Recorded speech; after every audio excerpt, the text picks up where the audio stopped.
Well, hello, this is Pastor Jeremy checking in for our Wednesday midweek devotion. Whether you're watching this on Wednesday or later in the week, I hope that things are going well for you. It's been a busy couple of weeks around here, and things are just really exciting. And so, if you've not been with us recently in person and are able to, we'd love to invite you. Our Wednesday nights have brought back children's choir. We had a great group last week, and so tonight we hope to have another great group. Our adult choir has been practicing, and our youth are doing lots of things, and there's just so much movement and activity. And so I survived my first old-fashioned trading days. I am actually hungry right now, and that's actually a weird feeling because I didn't think after old-fashioned days that I'd ever feel hungry again, but sure enough, it happened. And so it was a fun community event. It was a great chance to see so many of you all and realize how many folks we've already made friends with, and sometimes it feels like family already. And so just in a few weeks, and that's just a testament to you as a church, but all of Williamsburg as a community. On Sunday morning, we began a series called Sacred Stories. I talked about this a little bit last week during the devotion, and this is a walk through the narrative lectionary. And so we begin in Genesis, and over the next couple of months, we'll be walking our way through the story of Scripture. And so this past Sunday, we talked about the story of Noah and the flood. But in the bulletin and online, you may have seen Rebecca had posted a weekly reading schedule. This is put out by the folks with the narrative lectionary, and it is a chance to maybe fill in some of the gaps as we go, as we will not hit every story, and even with the daily readings, we will not read the entire Bible during this time. But it's a way to maybe familiarize yourself more with the story in between, and there's a lot of different options. And so what I'm thinking for at least the next few weeks, I'm going to experiment with is making our Wednesday night devotion be centered around one of the readings for that week. And tonight, I want to cheat a little bit. I'm actually going to be using the text for Friday. So if you are reading along and you're getting ahead of, if I'm getting ahead of where you are, I apologize. But as I was looking at some of the stories, I just really wanted to emphasize this particular one because we're so new into this. There's a lot of Psalms that are being read, which are great, but I want to focus on some stories. And so tonight we're going to be looking at Genesis chapter 11, and it's the Tower of Babel. And so we're going to read Genesis chapter 11, verses 1 through 9. It says, "Now the whole world had one language and a common speech. As people moved eastward, they found a plain in Shinar and settled there. They said to each other, 'Come, let's make bricks and bake them thoroughly.' They used brick instead of stone and tar for mortar. Then they said, 'Come, let us build ourselves a city with a tower that reaches to the heavens, so that we may make a name for ourselves. Otherwise, we will be scattered over the face of the whole earth.' But the Lord came down to see the city and the tower the people were building. The Lord said, 'If as one people speaking the same language they have begun to do this, then nothing they plan to do will be impossible for them. Come, let us go down and confuse their language so that they will not understand each other.' So the Lord scattered them from there all over the earth, and they stopped building the city. That is why it was called Babel, because the Lord confused the language of the whole world. From there the Lord scattered them over the face of the whole earth." I don't know if you did this growing up, but we would spend a lot of time building or thinking about building a fort or a tower of some sort. And so you may have done this with blankets and quilts, and you go and you cover up the entire living room or den or wherever you had it, and you would build all the secret doors, and you'd get all the things that you need in there. And we would talk about building these fortresses and these towers, but I don't know if we ever spent as much time actually using them as we did playing with them. It was just something to be created. And even the idea of building a fort is kind of interesting because I don't know who we were trying to protect ourselves against. Maybe it was our parents, maybe it was some of the neighbor kids. I don't know, but there was this desire for security, and there was this idea that we were building this impenetrable place that we'd be able to grow. In the story that we're focusing on tonight, we find a story that, like often happens in Scripture, it leaves us with some questions. This group is traveling, and they are seeing this plain called Shinar, and they want to build a city. They think it's a great place to settle down, and so they go and they build, and they make bricks, and they get the tar, and they're building this great tower that is there. And as they do it, we get some warning signs that they are getting a little full of themselves. We get these warning signs that they are trying to be God. They want to build a tower that is so strong that it reaches up into the heavens, and so that they themselves have something so great and so powerful that they themselves could maybe even pretend to be gods. Well, it says that God is always there, but God is coming down as the language that is used, and God goes down and he sees this, and he sees the pride and the way that they are handling this and this desire of this community, and God's like, no, this isn't going to work.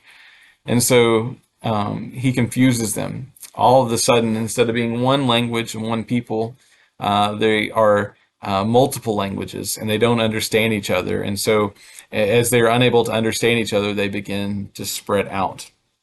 If we read this story and we're not careful, sometimes when we read the Bible, we take the influences from culture around us and we get the wrong thing, the wrong message. Some would see this story and say it's an indictment on diversity. Well, the reason we have all these languages is because of the sin of the world, and because God needed to do this in order for there to be a different way, and the punishment was that they were no longer able to talk with each other. And so if we translate that out too far into our lives, then we think, well, then things are diverse, or where we see things differently, then obviously that was God's punishment. But that's not a great way of reading the story, even though it is one that many do. When we read the scripture and we start having more questions, instead of running away, instead of fearing, we dig a little deeper. And so I want us to dig a little bit deeper with this. What was the calling that God had placed on the lives? Now, I didn't read this section, and so I'm asking you a question that you may not know the answer to, because it's a little unfair that I didn't prepare you for this test. But God had, after Noah's covenant, had given this command that they were to go and to fill the earth.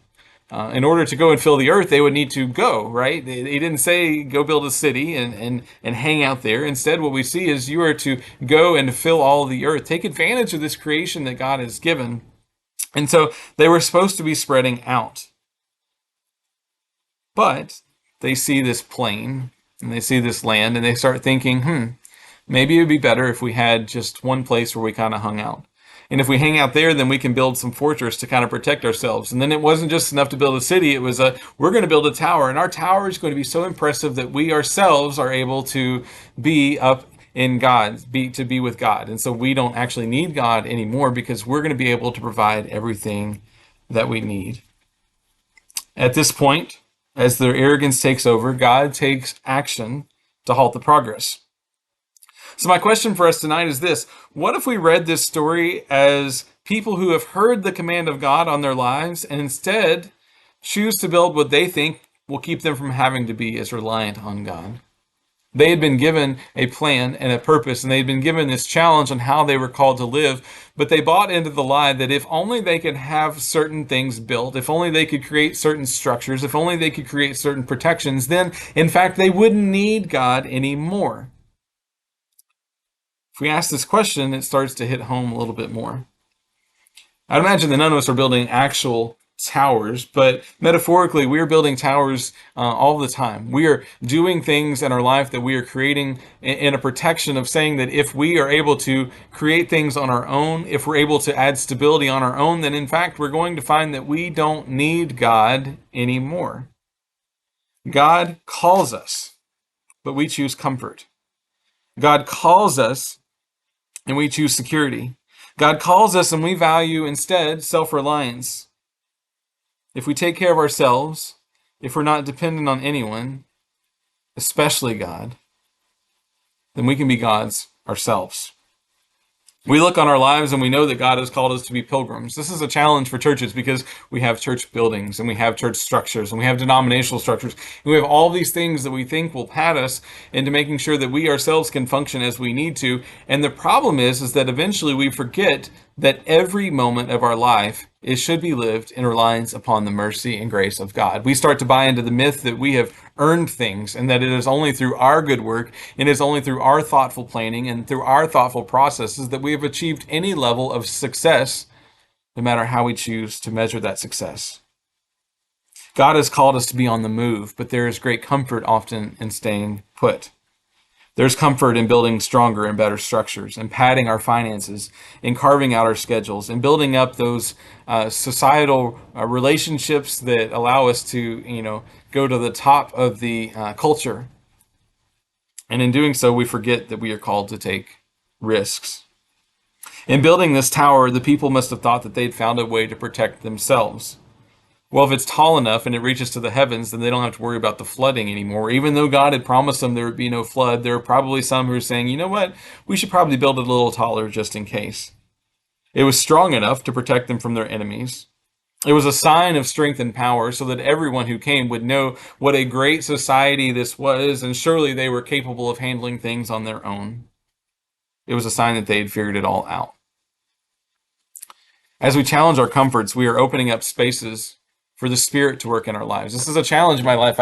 I think that if I am able to be wise enough financially, and if I'm wise enough with my time, and I'm wise enough with how I take care of my body, and if I'm wise enough with doing all these things, then really I don't need to rely on others. And for many of us, we have rarely been in a situation where we were truly dependent on others providing for us, let alone worrying about God.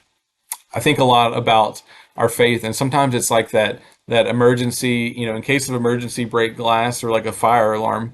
We just want to know God's there, but we don't really want to have to do anything to test it, to rely on it, to put our hands at God's mercy and saying, God, I'm going to go where it is that you are calling me, and I'm going to do the things that you've called me to do. It may mean that as the Son of Man, Jesus had no place to rest his head, that there will be times in our lives where we feel like we are constantly on this journey and constantly reliant. But the great thing is the more that we do that, the longer we see this line of God's faithfulness in our lives. I want to ask you tonight, this afternoon, whenever you're watching it, what have you built up in a protection? What is the last thing that you have done that God has called you to do, and you're like, I don't think I'm going to need to do that. And so maybe you've kind of got those things in the back of your mind to say, I am able to handle this on my own. What is the last thing that you've done that scared you? Because you knew that by taking that leap of faith, the only thing that would make it possible was reliance on God's provision. The more that they built, the more full of themselves they got. If we're not careful, the same thing happens to us. But then the question also remains in this passage about the languages. I was reading and trying to reconcile, and it seems like such a vindictive thing for God to do. And so we're wondering, why in the world may this have happened? And instead of looking at it as a punishment, I saw a few folks, scholars, who advocated for a different way of thinking. What if instead of seeing the languages as an awful punishment, what if we see it of how God's correction and redemption can manifest in beautiful ways? Put it in a different way. We read on Sunday about the flood, and God was so heartbroken by what he had seen that he thought the best thing that he could do was just to get rid of it. And here, some certain number of years later, these people who he had entered into a covenant with, who he'd given these commands to do, are once again building things for themselves and building these towers and saying, God, we do not need you. And instead of wiping out creation, which was pretty bad, we see God introduce these languages. If you've ever been a part of an international, multicultural service, or you've been around folks with different backgrounds, it is such a beautiful thing to see the way that God has expressed himself in many ways. What if we saw this act not just as a vindictive God, but instead as a God who is saying, you know what, I am in the business of redeeming and reshaping the world. And sometimes that means slowing the progress of the evil that is happening, the building of this tower, but doing so in a way that also is incredibly beautiful. God's plan for correction resulted in a more diverse understanding of God's love. It wasn't just one nation, and it wasn't just one language. It was instead, we're seeing God expressed in a variety of ways, and ways that we continue to see God expressed now. Though at the time, it felt like a punishment, in the long run, we see it as something that may have eventually been beneficial and beautiful. Sometimes what we mistake as God's wrath is actually God's correction. And sometimes God's correction is being done in a way that, though at first it may hurt, we instead see it as something beautiful.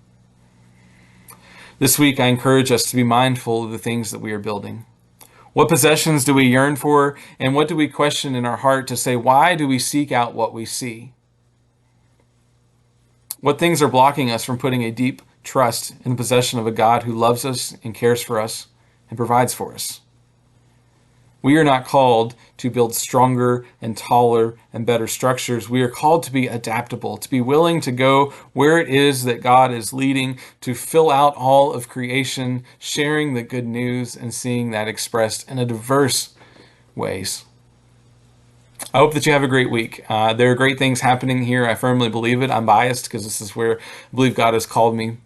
But I'm falling more in love with this church each day. And so if you've been watching online for a while and you do not have a church family, we would love to have you visit with us. Make no mistake, we think online ministry is important. And if this is something that's beneficial to you, and I hope that it is, we are grateful for that. And if that's all that there ever is, we are going to celebrate that blessing. But we believe that we are called to be together. We are called to connect and to work and to be alongside of each other. And so there are many ways that you can check that out. And so we would love to welcome and extend that to you as well. So anyways, I hope that you have a great week, and I will talk to you soon.